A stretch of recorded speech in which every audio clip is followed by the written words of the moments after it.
দুই নম্বর কথা হচ্ছে শুধু পিয়ার নয়, আমরা বলেছি যে সংস্কার, সেটার ভিত্তিতেই নির্বাচন হতে হবে। সংস্কারকে আইনি ভিত্তি দিতে হবে, কারণ কোনো ধরনের সংস্কার পরিবর্তন ছাড়া আগের স্টেজে যদি আবার আমরা নির্বাচন করি, তাহলে তো দেশ সেই আওয়ামী লীগের পিরিয়ডে আবার চলে যাবে। সুতরাং আমরা এত বড় লড়াই সংগ্রাম তো আওয়ামী লীগের সেই পচার সময়ে ফিরে যাওয়ার জন্য আন্দোলন করেছি।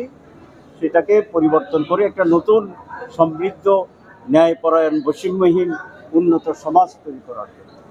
সেই জন্য সংস্কারটা বাধ্যতামূলক, এবং প্রধান উপদেষ্টা বলেছেন যে সংস্কার এবং সাংবিধানিক পরিবর্তন যদি না হয় তাহলে আমরা আবার আগের জায়গায় চলে যাব। আমরা ওনার এই বক্তব্যটাকে সমর্থন করি।